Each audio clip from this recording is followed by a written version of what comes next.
Hello and welcome back to Hollowponds Solo Sagas. We are doing a how-to essay description on creativity and tabletop role-playing. What I wanted to talk to you today was a bit about story arcs and story beats and what they are and why we might want to use them and focus on them when telling our stories as solo role players, or even if you want to use this as a DM or a GM or a referee, how story arcs and beats are important to keeping the momentum of your game going and producing a more satisfying story for you. So what we might first do is talk about what they are. So what is a story arc? Again, I have notes because it's one of these, and so I'm not ad-libbing, I'm going to refer to bullet point notes. So story arcs. So a story arc is basically the journey. It is the journey that your character or characters is going on. It is the beginning to the end of that journey is an arc. You may have several arcs within a greater arc, but a story arc is the beginning to the end journey. There may be challenges involved, there may be changes involved, there may be consequences. You should start off with thinking about that arc is what is the status quo? What is the beginnings? Who are the beginnings of your characters? Who are they to start off with? So, what is your hero's start? You then would go through what the inciting incident is. I mean, we can go along the line. So I've got some examples. So like Willow. So Willow is our beginning hero, and there is an inciting incident, which is finding the baby, and that then builds the arc and the story. So you have an arc is a beginning, an incident, and then you will have an escalation. The escalation may be a series of challenges coming to a climax at the end. We have Star Wars, where we have our farm boy as the beginnings, and then we have the incident, which is the attack on I think Uncle Owen and Aunt Prue, and then that is then the incident, the inciting incident, which then involves the journey. It goes a story arc. Willow, the same thing, a story arc. That's an arc. We have beats. Now, what are beats? Beats are the small narrative points within that arc. They are the steps. They are the turning points that occur within the arc. They are the beats of the story. They give you a sense of progress as the beats occur within the story. They could be your scenes, but they're more than just a scene. They are a key point within the story. They give an answer to what happens next within your greater arc of your story. And each beat should change something. So for instance, we had last week within Daggerheart, we questioned Kevin Turvey. We found out about the big bad. A beat resolved something within our story. We keep our story going using beats. They are the stepping stones over the river of our story. That is the beats. Each beat should help the story move forwards. And so there are several sort of story arcs and beat structures that you may have heard of. There is the three-act. The three-act story is a common archetypal arc.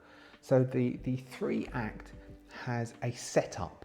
We set up our story, we set up our characters, we set up our situation. This is like the overall arc. This is our status quo, our setup. We then have a series of confrontations that occur that will slowly escalate as we go. These are our beats within our three arc. The middle bit, which is the confrontation, is the major part of our three-act story, is our confrontation arcs as we go along. And we end with a resolution. The important part is the resolution should actually finalize some of those story parts that we've created in the middle. We have a resolution with some form of satisfying climax at the end. Again, relating to Daggerheart, I've mentioned this in Daggerheart, I would like the first series to end in something, a battle or some form of climax, some form of satisfying thing at the end of the story. Three-act. the 3-act story. You also would have heard of the hero's journey. Now, the hero's journey is very similar in its structure, but there are some certain telling parts within the hero's journey. We have our beginning setup, our status quo, and our call to action. Our hero has a call to action. Start small, Willow, farm boy. Start small, that's Star Wars. Our call to action, which then calls a series of trials and transformations occur. Our hero is a farm boy who then becomes who's naive and unsure of the world via a series of encounters and learning and journeys and beats and stories. They are transformed into the hero at the end, returning home a different changed person. We have Sam, who goes off for the journey to the Mount Doom and he returns a different person. Merry and Pippin are the same. They have the hero's journey. The hero's journey begins as your simple person, call to action, trials, tribulation, a transformation, and then you end in a return home changed. That's your hero's journey. Now, I often function using a more simplistic form, which is a repetitive TV type structure. Each episode or series of episodes can be a mini arc within a greater arc. This is what we do in most things. So Twilight 2000 and very many things, we have that structure which is more mimical. So it doesn't really do the hero's journey, it doesn't really do the 3-act. Those are mainly for film encapsulations. But in a TV series type beat process, we would have a series of smaller stories. Sometimes it could be one episode, or sometimes they might tie in with a greater arc. I always think of Buffy, series of Buffy the Vampire Slayer when I think of these, as we had each story, each series would have a big bad for that series, and the incremental individual stories move that forward towards a resolution at the end and a satisfying climax at the end of that resolution. So we have those 3 different common types of structures: the 3-act or the 3-act story, the hero's journey, and we would like an episodic series. Each one is moving towards a conclusion at the end. We're not talking about episodic in the way of a Simpsons type thing or any of those series, or an A-Team, where basically the end of a series is exactly the same as the beginning. The end of the episode is exactly the same as the beginning. There's no resolution, there's no character development, there's no really story progress. It is just a story is told to you and then we reset so we can tell the next story. It's fine, but that doesn't give that satisfying arc of a story arc or that satisfying arc of those beats. It just stays in that one episodic story. So you're compacting all of that progress into one episode, and you just reset at the beginning, at the end of every episode, you reset to the same as the beginning. Equally fine, but for that greater one, we're more talking about those long tail stories of series where you have the beginning of the series and the end of the series. Some of the characters have transformed. Xander has changed, or the relationship between Xander and Aya changes. We have a resolution and change in character development from the beginning of the series to the end of the series. So we have that progress and that development. Now, I've just spoken for about 8 minutes on the different types of story beats and story arcs. Why should you bother? So the key issues that often can occur with a solo player is you can lose direction. You can lose direction or you can stall. If you watch my series of Cyberpunk Raid, you will see that near the tail end, I send the characters out into the outlands, into the fringe lands. I then lost my way. I didn't have the proper arcing. I didn't follow the story beats properly. I kind of lost my way and the story got lost. And it can happen. You can often find that you don't have that drive of why you're going to have your next episode, your next session. And so your story gets lost and your momentum gets lost and your desire for play gets lost. These tools can help you maintain your story and have that excitement of what happens next. Rather than just meandering or wandering around, it's a difference between only doing side quests in Elder Scrolls or following the main story. Following the main story progresses you along, or Mass Effect. Following the main 3-act story, or you just do the side quest and ignore. You would wander around, killing time, maybe having fun, but maybe just putting down the game and not coming back to it because you don't have a drive. Having an overarching story and building your story in those arcs gives you that drive to know where your story is going and know where your story is moving as guidance. It's not homework, it's not to hold you prisoner, it's to guide your story and guide you moving forwards. How do you do this?